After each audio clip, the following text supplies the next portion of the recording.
और वो बिल्कुल इलीगल चल रही सी। मतलब ये जी ड्रग वो बनाने का उन्होंने लाइसेंस भी नहीं सीगा और फिर उन्होंने अरेस्ट किया। उत्थों जड़ियाँ ये नाल दियाँ होर 3-4 लाख जड़ियाँ होर गोलियाँ जड़ियाँ नशे वालियाँ फड़ियाँ। ਆਪਾਂ ਫੜੀਏ ਤਾਂ ਨਸ਼ਾ ਤਸਕਰਾਂ ਨੂੰ ਹੀ ਫੜੀ ਸੀ ਨਾ, ਤਾਂ ਹੀ ਆਪਾਂ ਉਹਦੇ ਵਿੱਚ 5 ਬੰਦੇ ਪਹਿਲਾਂ ਅਰੈਸਟ ਕੀਤੇ, 3 ਪਹਿਲਾਂ ਕੀਤੇ, 2 ਬਾਅਦ 'ਚ ਕੀਤੇ ਔਰ ਉਹਨਾਂ ਦੀ ਪੁੱਛਗਿੱਛ 'ਚੋਂ ਆਇਆ ਔਰ ਉਹਨਾਂ ਦੇ ਖਿਲਾਫ ਪਹਿਲਾਂ ਵੀ ਮੁਕੱਦਮੇ ਸੀਗੇ ਤੇ ਇਸ ਕਰਕੇ ਇਹ ਜਿਹੜੀ ਕੋਈ ਲੀਗਲ ਨਹੀਂ ਸੀਗੀ, ਜਿਹਦੀ ਦੇਖਦਿਆਂ ਹੋਇਆ ਫਿਰ ਅਸੀਂ ਉਹ ਬੈਕਵਰਡ ਜਾਂਦੇ ਹਾਂ। ਉਹ ਫੈਕਟਰੀ ਸੀ।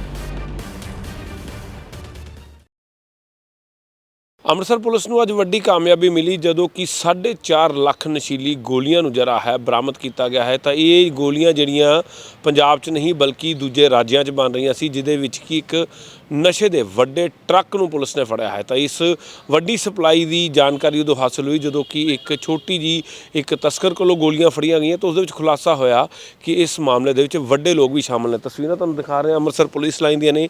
ਤਾਂ ਤੁਸੀਂ ਵੇਖੋ ਕਿ ਪੁਲਿਸ ਵੱਲੋਂ ਇੱਕ ਵੱਡਾ ਆਪਰੇਸ਼ਨ ਕੀਤਾ ਗਿਆ ਹੈ। ਤਾਂ ਇਸ ਟਰੱਕ ਦੀਆਂ ਤਸਵੀਰਾਂ ਵੀ ਤੁਹਾਨੂੰ ਅਸੀਂ ਸਾਂਝੀਆਂ ਕਰ ਰਹੇ ਹਾਂ ਤੇ ਟਰੱਕ ਰਾਹੀਂ ਤੁਸੀਂ ਵੇਖ ਸਕਦੇ ਹੋ ਕਿ ਕਿਸ ਤਰੀਕੇ ਦੇ ਨਾਲ ਇਹ ਪੂਰਾ ਜਿਹੜਾ ਟਰੱਕ ਤੁਸੀਂ ਇਸ ਵੇਲੇ ਦੇਖ ਰਹੇ ਹੋ, ਇਹ ਇੱਕ ਨਸ਼ੇ ਦੀ ਫੈਕਟਰੀ ਦੇ ਤੌਰ ਦੇ ਉੱਤੇ ਯੂਜ਼ ਕੀਤਾ ਜਾ ਰਿਹਾ ਸੀ। ਤੇ ਦੱਸਿਆ ਜਾ ਰਿਹਾ ਹੈ ਕਿ ਦੇਹਰਾਦੂਨ ਦੇ ਵਿੱਚ ਇਹ ਫੈਕਟਰੀ ਚਲਾਈ ਜਾ ਰਹੀ ਸੀ ਔਰ ਇਸ ਫੈਕਟਰੀ ਦੇ ਵਿੱਚ ਜਿਹੜਾ ਹੈ ਇਹ ਜਿਹੜੀਆਂ ਨਸ਼ੀਲੀਆਂ ਗੋਲੀਆਂ ਤਿਆਰ ਕਰਕੇ ਜਿਹੜਾ ਹੈ ਪੰਜਾਬ ਦੇ ਵਿੱਚ ਬੈਠੇ ਤਸਕਰਾਂ ਨੂੰ ਦਿੱਤੀਆਂ ਜਾ ਰਹੀਆਂ ਸੀ। ਉਹ ਖਾਸ ਕਰਕੇ ਜਿਹੜੇ ਨੇ ਉਹ ਨਸ਼ਾ ਤਸਕਰ ਨੇ ਕਿ ਜਿਹੜੇ ਕਿ ਅਕਸਰ ਨਾਮੀ ਲੋਕ ਨੇ, ਜਿਹੜੇ ਕਿ ਬਹੁਤ ਜ਼ਿਆਦਾ ਨੁਕਸਾਨ ਕਰਦੇ ਨੇ ਔਰ ਅਕਸਰ ਪੰਜਾਬ 'ਚ ਵੀ ਬੀਤੇ ਕੁਝ ਸਮੇਂ 'ਚ ਇਸ ਤਰ੍ਹਾਂ ਦੀ ਗੱਲਾਂ ਸਾਹਮਣੇ ਆਈਆਂ ਸੀ ਕਿ ਇਸ ਦੇ ਵਿੱਚ ਜਿਹੜੇ ਲੋਕ ਟੀਕਾ ਲਾ ਕੇ ਜਿਹੜੇ ਮਰ ਰਹੇ ਨੇ ਜਾਂ ਗੋਲੀਆਂ ਖਾ ਕੇ ਮਰ ਰਹੇ ਨੇ ਜਾਂ ਸੜਕਾਂ 'ਤੇ ਝੂਲਦੇ ਨਜ਼ਰ ਆ ਰਹੇ। ਤੇ ਉਸ ਦੇ ਵਿੱਚ ਇੱਕ ਬਰੀਫ ਇਨਵੈਸਟੀਗੇਸ਼ਨ ਕੀਤੀ ਗਈ ਕਿ ਆਖਿਰਕਾਰ ਇਹਦਾ ਰੂਟ ਕਾਜ਼ ਕੀ ਹੈ। ਤਾਂ ਰੂਟ ਕਾਜ਼ ਦੇ ਵਿੱਚ ਇਹ ਗੱਲ ਸਾਹਮਣੇ ਆਈ ਕਿ ਜਿਹੜੀਆਂ ਇਹ ਗੋਲੀਆਂ ਨੇ ਇਹ ਕਿਤੇ ਨਾ ਕਿਤੇ ਹਾਰਟ ਕਰ ਰਹੀਆਂ ਨੇ ਤੇ ਦੂਜੇ ਰਾਜਾਂ ਤੋਂ ਆ ਰਹੀਆਂ ਨੇ ਤੇ ਦੂਸਰੇ ਰਾਜਾਂ ਤੋਂ ਜਦੋਂ ਇਹ ਗੋਲੀਆਂ ਆ ਰਹੀਆਂ ਨੇ ਤਾਂ ਉਸ ਦੇ ਵਿੱਚ ਜਿਹੜਾ ਹੈ ਕਿ ਇਸ ਦੇ ਨਾਲ ਸੂਬੇ ਦੇ ਵਿੱਚ ਜਿਹੜਾ ਹੈ ਇੱਕ ਵੱਡਾ ਨੈਕਸਸ ਚੱਲ ਰਿਹਾ ਹੈ ਤਾਂ ਕਿ ਨਸ਼ਾ ਤਸਕਰਾਂ ਨੂੰ ਦਿੱਤੀ ਜਾਵੇ ਤੇ ਪੰਜਾਬ ਦੀ ਜਵਾਨੀ ਨੂੰ ਬਰਬਾਦ ਕੀਤਾ ਜਾਵੇ। ਤੇ ਇਸ ਮਾਮਲੇ ਦੇ ਵਿੱਚ ਪੁਲਿਸ ਨੇ ਰੇਡ ਕਰਕੇ ਤਕਰੀਬਨ 4 ਲੱਖ ਦੇ ਕਰੀਬ ਜਿਹੜੀਆਂ ਨੇ ਗੋਲੀਆਂ ਬਰਾਮਦ ਕੀਤੀਆਂ ਨੇ। ਤੇ ਉਸ ਮਾਮਲੇ ਦੇ ਵਿੱਚ ਅੱਜ ਅੰਮ੍ਰਿਤਸਰ ਪੁਲਿਸ ਵੱਲੋਂ ਵੱਡੀ ਪ੍ਰੈਸ ਕਾਨਫਰੰਸ ਕੀਤੀ ਜਾ ਰਹੀ। ਤੁਸੀਂ ਦੇਖ ਸਕਦੇ ਹੋ ਕਿ ਇਸ ਵੇਲੇ ਪੁਲਿਸ ਦੇ ਅਧਿਕਾਰੀ ਮੌਕੇ 'ਤੇ ਮੌਜੂਦ ਨੇ ਤਾਂ ਉਹਨਾਂ ਨੇ ਇਸ ਸੀਜ਼ਰ ਨੂੰ ਕੀਤਾ ਹੈ। ਔਰ ਸਭ ਤੋਂ ਵੱਡੀ ਗੱਲ ਹੈ ਕਿ ਜਿਹੜੀ ਫੈਕਟਰੀ ਚੱਲ ਰਹੀ ਸੀ ਉੱਤਰਾਖੰਡ ਦੇ ਵਿੱਚ, ਉਸ ਨੂੰ ਨਜਾਇਜ਼ ਤਰੀਕੇ ਨਾਲ ਚਲਾਇਆ ਜਾ ਰਿਹਾ ਸੀ। ਤਾਂ ਉਸ ਨਜਾਇਜ਼ ਫੈਕਟਰੀ ਦਾ ਭਾਂਡਾ ਫੋੜ ਜਿਹੜਾ ਹੈ ਅੰਮ੍ਰਿਤਸਰ ਪੁਲਿਸ ਵੱਲੋਂ ਕੀਤਾ ਗਿਆ ਹੈ।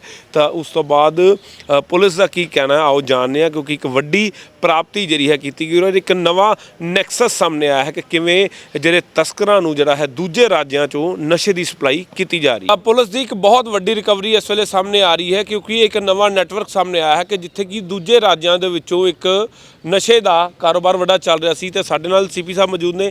ਸਰ, ਕਿਸ ਤਰ੍ਹਾਂ ਨੈਕਸਸ ਸਾਹਮਣੇ ਆਇਆ? ਕਿਉਂਕਿ ਅਕਸਰ ਅਸੀਂ ਦੇਖਦੇ ਸੀ ਕਿ ਇਨ ਹਾਊਸ ਜਿਹੜਾ ਇਸ ਤਰ੍ਹਾਂ ਦੀ ਚੀਜ਼ਾਂ ਹੁੰਦੀਆਂ, ਲੇਕਿਨ ਪਹਿਲੀ ਵਾਰ ਦੇਖਿਆ ਕਿ ਜਿਹੜੀ ਦੂਜੇ ਸੂਬਿਆਂ ਦੀ ਵੀ ਜਿਹੜੀ ਹੈ ਸ਼ਮੂਲੀਅਤ ਸਾਹਮਣੇ ਆਈ ਹੈ। ਜਿੱਦਾਂ ਤੁਹਾਨੂੰ ਪਤਾ ਹੀ ਹੈ ਕਿ ਨਾਰਕੋਟਿਕ ਦੇ ਅਗੇਂਸਟ ਬਹੁਤ ਇੱਕ ਕਲੀਅਰ ਜਿਹੜਾ ਸਾਡਾ ਵਿਜ਼ਨ ਹੈਗਾ ਕਿ ਅਸੀਂ ਜ਼ੀਰੋ ਟੋਲਰੈਂਸ ਹੈ ਔਰ ਇੱਕ ਅਸੀਂ ਐਂਡ ਟੂ ਐਂਡ ਜਿਹੜੀ ਇਨਵੈਸਟੀਗੇਸ਼ਨ ਕਰਨੀ ਹੈ।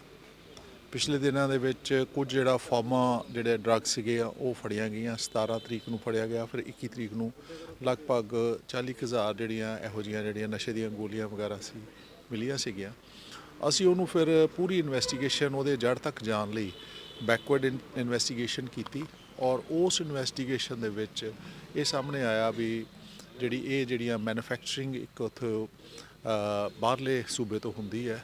ਅਸੀਂ ਫਿਰ ਉਹਦੀਆਂ ਟੀਮਸ ਬਣਾ ਕੇ ਔਰ ਉਹਦੇ ਨਾਲ ਨਾਲ ਅਸੀਂ ਜਿਹੜੇ ਡਰੱਗ ਇੰਸਪੈਕਟਰਸ ਵੀ ਅਟੈਚ ਕੀਤੇ ਉੱਥੋਂ ਦੇ, ਫਿਰ ਅਸੀਂ ਉਹਨਾਂ ਦੇ ਐਡਮਿਨਿਸਟ੍ਰੇਸ਼ਨ ਨਾਲ ਵੀ ਗੱਲ ਕਰਕੇ ਉਸ ਫੈਕਟਰੀ 'ਤੇ ਰੇਡ ਕੀਤਾ ਔਰ ਉਹ ਬਿਲਕੁਲ ਇਲੀਗਲ ਚੱਲ ਰਹੀ ਸੀਗੀ। ਮਤਲਬ ਇਹ ਜਿਹੜੀ ਡਰੱਗ ਉਹ ਬਣਾਉਣ ਦਾ ਉਹਨਾਂ ਦਾ ਲਾਇਸੈਂਸ ਵੀ ਨਹੀਂ ਸੀਗਾ ਔਰ ਫਿਰ ਉਹਨੂੰ ਅਰੈਸਟ ਕੀਤਾ। ਉੱਥੋਂ ਜਿਹੜੀਆਂ ਇਹਦੇ ਨਾਲ ਦੀਆਂ ਹੋਰ 3-4 ਲੱਖ ਜਿਹੜੀਆਂ ਹੋਰ ਗੋਲੀਆਂ ਜਿਹੜੀਆਂ ਨਸ਼ੇ ਵਾਲੀਆਂ ਫੜੀਆਂ ਔਰ ਫੜ ਕੇ ਅਸੀਂ ਉਹਨੂੰ ਲਿਆਂਦਾ। ਸੋ ਇਹਦੇ 'ਤੇ ਬੜੀ ਕਲੀਅਰ ਗੱਲ ਹੈਗੀ ਹੈ ਕਿ ਹੁਣ ਜਿਹੜਾ ਨਾਰਕੋਟਿਕ ਦੇ ਅਗੇਂਸਟ ਬਿਲਕੁਲ ਜ਼ੀਰੋ ਟੋਲਰੈਂਸ ਹੈ ਔਰ ਬਿਲਕੁਲ ਐਂਡ ਟੂ ਐਂਡ ਜਿਹੜੀ ਇਹਦੀ ਇਨਵੈਸਟੀਗੇਸ਼ਨ ਹੋਏਗੀ। ਐਂਡ ਟੂ ਐਂਡ ਦਾ ਮਤਲਬ ਹੈ ਜਿੱਥੋਂ ਇਹ ਬਣਦੀ ਹੈ ਜਾਂ ਜਿਹੜਾ ਇਹਨੂੰ ਸਪਲਾਈ ਕਰਦਾ, ਜਿਹੜਾ ਅੱਗੇ ਜਿੱਥੇ ਪੁਆਇੰਟ ਆਫ ਸੇਲ ਹੈ ਉਹਦੀ ਸਾਰੀ ਦੀ ਸਾਰੀ ਜਿਹੜੀ ਹੈ ਉਹ ਅਸੀਂ ਇਨਵੈਸਟੀਗੇਟ ਕਰਾਂਗੇ ਔਰ ਨਾ ਕੇਵਲ ਜਿਹੜੀ ਉਹਨਾਂ ਦਾ ਅਰੈਸਟ ਕਰਕੇ ਜਿਹੜਾ ਉਹ ਵੀ ਹੋਏਗਾ, ਪਲੱਸ ਫਾਈਨੈਂਸ਼ੀਅਲ ਇਨਵੈਸਟੀਗੇਸ਼ਨ ਵੀ ਹੋਏਗੀ ਔਰ ਉਸ ਤੋਂ ਬਾਅਦ ਉਹਨਾਂ ਦੀ ਜਿਹੜੀ ਪ੍ਰੋਪਰਟੀ ਔਰ ਜੋ ਵੀ ਉਹਨਾਂ ਨੇ ਇਹੋ ਜਿਹੀ ਚੀਜ਼ਾਂ ਬਣਾਈਆਂ ਉਹਦੇ ਇਹ ਨਸ਼ਾ ਵੇਚ ਕੇ ਉਹ ਸਾਰਾ ਸੀਜ਼ਰ ਹੋਏਗਾ। ਤੇ ਸਰ, ਇਸ ਫੈਕਟਰੀ ਜਿਹੜੀ ਇਲੀਗਲ ਸੀ ਪ੍ਰੋਪਰ ਜਿਹੜਾ ਹੈ ਦਾ ਕੋਈ ਲਾਇਸੈਂਸ ਨਹੀਂ ਸੀ ਇਹਦੇ ਕੋਲ? ਇੱਦਾਂ ਕਿ ਜਿਹੜਾ ਇਹਦਾ ਹੁੰਦਾ ਹੈ, ਜਿਹੜਾ ਫਾਰਮਾ ਹੁੰਦਾ ਇਹ ਕਈ ਵਾਰੀ ਵਾਸਤੇ ਯੂਜ਼ ਕੀਤਾ ਵੀ ਜਾਂਦਾ, ਲੇਕਿਨ ਇਹਨਾਂ ਦਾ ਉਹ ਲਾਇਸੈਂਸ ਜਿਹੜਾ ਉਹ ਨਹੀਂ ਸੀਗਾ। ਸੋ ਅਸੀਂ ਉੱਥੇ ਜਦੋਂ ਉਹਨਾਂ ਦੀ ਲੋਕਲ ਐਡਮਿਨਿਸਟ੍ਰੇਸ਼ਨ ਨੂੰ ਦੱਸਿਆ, ਉਹਨਾਂ ਨੇ ਬਣਾਇਆ, ਉਸ ਤੋਂ ਬਾਅਦ ਇਹ ਜਿਹੜੀ ਸੀਜ਼ ਕਰਤੀ। ਇਨ ਐਨੀ ਕੇਸ ਜੇ ਉਹ ਪ੍ਰੋਪਰ ਜਿਹੜਾ ਕਿ ਇੱਕ ਨਸ਼ਾ ਤਸਕਰਾਂ ਨੂੰ ਦੇਣਾ ਉਹ ਬਿਲਕੁਲ ਗੁਨਾਹ ਹੈ, ਔਰ ਉਹ ਜਿਹੜਾ ਕਿ ਨਸ਼ਾ ਤਸਕਰਾਂ ਕੋਲ ਜਾਣਾ ਔਰ ਅੱਗੇ ਫਿਰ ਉਹ ਯੂਥ ਨੂੰ ਦੇਣਾ, ਉਹ ਤਾਂ ਬਿਲਕੁਲ ਚੀਜ਼ ਜਿਹੜੀ ਹੈ ਗੈਰ ਕਾਨੂੰਨੀ ਹੈ। ਇਹ ਨਸ਼ਾ ਤਸਕਰਾਂ ਨੂੰ ਦਿੱਤੀ ਜਾਈ ਕੀ ਸੀ ਸਾਰੀ ਜਿਹੜੀ ਹੈਗੀ ਹੈ ਖੇਪ ਹੈਗੀ ਹੈ ਜਿਹੜੀ ਆਪਾਂ ਫੜੀ ਹੈ ਤਾਂ ਨਸ਼ਾ ਤਸਕਰਾਂ ਨੂੰ ਹੀ ਫੜੀ ਸੀ ਨਾ, ਤਾਂ ਹੀ ਆਪਾਂ ਉਹਦੇ ਵਿੱਚ 5 ਬੰਦੇ ਪਹਿਲਾਂ ਅਰੈਸਟ ਕੀਤੇ, 3 ਪਹਿਲਾਂ ਕੀਤੇ, 2 ਬਾਅਦ 'ਚ ਕੀਤੇ, ਔਰ ਉਹਨਾਂ ਦੀ ਪੁੱਛਗਿੱਛ 'ਚੋਂ ਆਇਆ ਔਰ ਉਹਨਾਂ ਦੇ ਖਿਲਾਫ ਪਹਿਲਾਂ ਵੀ ਮੁਕੱਦਮੇ ਸੀਗੇ।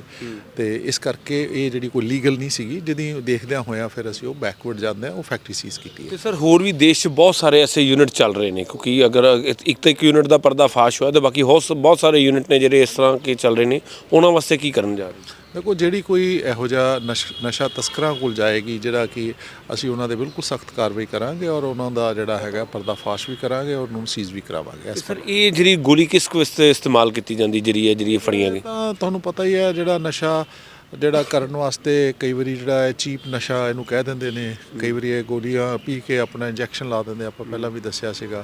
ਨੋਰਮਲੀ ਇਹ ਜਿਹੜਾ ਹੈਗਾ ਕੋਈ ਤੁਹਾਨੂੰ ਪਤਾ ਹੀ ਹੈ, ਕਈ ਜਿਹੜੇ ਗੋਲੀਆਂ ਹੁੰਦੀਆਂ ਕਿਸੇ ਸੀਰੀਅਸ ਡਿਜ਼ੀਜ਼ ਵਾਸਤੇ ਵੀ ਦਿੱਤੀਆਂ ਜਾਂਦੀਆਂ ਨੇ, ਲੇਕਿਨ ਇਹ ਜਿਹੜਾ ਨਸ਼ਾ ਤਸਕਰਾਂ ਕੋਲ ਤਾਂ ਫਿਰ ਇੱਕ ਗੈਰ ਕਾਨੂੰਨੀ ਹੈ। ਤਾਂ ਅਕਸਰ ਵੰਡਦੇ ਸੀ ਦਿਹਾਤੀ ਇਲਾਕਿਆਂ 'ਚ ਜਾਂ ਰੂਰਲ ਇਲਾਕਿਆਂ 'ਚ?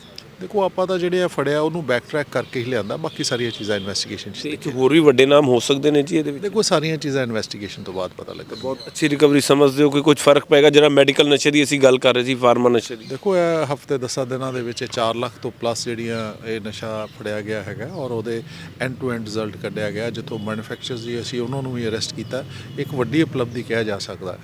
ਸ਼ੁਕਰੀਆ। ਤਾਂ ਇਹ ਸਰ ਅੰਮ੍ਰਿਤਸਰ ਦੇ ਪੁਲਿਸ ਕਮਿਸ਼ਨਰ ਜਿਨ੍ਹਾਂ ਨਾਲ ਗੱਲਬਾਤ ਕੀਤੀ ਹੈ, ਤਾਂ ਇੱਕ ਵੱਡੀ ਰਿਕਵਰੀ ਉਹਨਾਂ ਵੱਲੋਂ ਕੀਤੀ ਗਈ ਹੈ। ਉਹਨਾਂ ਨੇ ਕਿਹਾ ਕਿ ਇਸ ਤਰ੍ਹਾਂ ਪਹਿਲੀ ਵਾਰ ਸਾਹਮਣੇ ਆਇਆ ਹੈ ਕਿ ਅਕਸਰ ਅਸੀਂ ਕ੍ਰਾਸ ਬਾਰਡਰ ਸਮਗਲਿੰਗ ਦੀ ਗੱਲ ਕਰਦੇ ਸੀ, ਤਾਂ ਹੁਣ ਕ੍ਰਾਸ ਸਟੇਟ ਜਿਹੜੀ ਹੈ ਇੱਕ ਡਰੱਗ ਜਿਹੜੀ ਤਸਕਰੀ ਹੈ ਉਸ ਦੀ ਗੱਲ ਸਾਹਮਣੇ ਆਈ ਹੈ ਕਿ ਕਿਸ ਤਰੀਕੇ ਦੇ ਨਾਲ ਦੂਜੇ ਸੂਬਿਆਂ 'ਚ ਚੱਲ ਰਹੀਆਂ ਇਲੀਗਲ ਫੈਕਟਰੀਆਂ ਰਾਹੀਂ ਜਿਹੜੀ ਨੇ ਇਹ ਨਸ਼ੇ ਦੀਆਂ ਗੋਲੀਆਂ ਪੰਜਾਬ 'ਚ ਆਉਂਦੀਆਂ ਨੇ, ਤਾਂ ਉਸ ਤੋਂ ਬਾਅਦ ਇਸ ਨੂੰ ਜਿਹੜਾ ਹੈ ਕਨਵਰਟ ਕੀਤਾ ਜਾਂਦਾ ਹੈ। ਕਿ ਅਕਸਰ ਅਸੀਂ ਦੇਖਦੇ ਹਾਂ ਕਿ ਲੋਕ ਟੀਕੇ ਲਾ ਕੇ ਜਾਂ ਲੋਕ ਇਸ ਤਰ੍ਹਾਂ ਦੇ ਕੰਮ ਕਰਕੇ ਮਰਦੇ ਨਜ਼ਰ ਆਉਂਦੇ ਨੇ, ਲੇਕਿਨ ਇਸ ਦੇ ਵਿੱਚ ਇੱਕ ਵੱਡਾ ਖੁਲਾਸਾ ਅੱਜ ਅੰਮ੍ਰਿਤਸਰ ਪੁਲਿਸ ਵੱਲੋਂ ਕੀਤਾ ਗਿਆ ਹੈ ਕਿ ਕ੍ਰਾਸ ਸਟੇਟ ਜਿਹੜੀ ਹੈ ਡਰੱਗ ਦੀ ਜਿਹੜੀ ਸਪਲਾਈ ਹੈ ਉਸ ਦਾ ਪਰਦਾਫਾਸ਼ ਕੀਤਾ ਗਿਆ ਹੈ। ਤਾਂ ਵੱਡੀ ਰਿਕਵਰੀ ਹੈ। ਤਾਂ ਪੁਲਿਸ ਦਾ ਕਹਿਣਾ ਹੈ ਕਿ ਆਉਣ ਵਾਲੇ ਸਮੇਂ ਦੇ ਵਿੱਚ ਹੋਰ ਜਿਹੜੀ ਹੈ ਰਿਕਵਰੀ ਹੋਣ ਦੀ ਉਮੀਦ ਹੈ ਤੇ ਵੱਡੇ ਨਾਮ ਸਾਹਮਣੇ ਆਉਣਗੇ, ਲੇਕਿਨ ਜਿਨ੍ਹਾਂ ਨੇ ਇਸ ਘਿਨੌਣੇ ਪਾਪ ਨੂੰ ਕੀਤਾ ਹੈ ਉਸ ਨੂੰ ਸਜ਼ਾ ਵੀ ਪੂਰੀ ਦਿੱਤੀ ਜਾਏਗੀ। ਕੈਮਰਾਮੈਨ ਜਿਹਦੇ ਨਾਲ ਸੁਮਿਤ ਖੰਨਾ, ਗ੍ਰੇਟ ਪੰਜਾਬ TV, ਅੰਮ੍ਰਿਤਸਰ।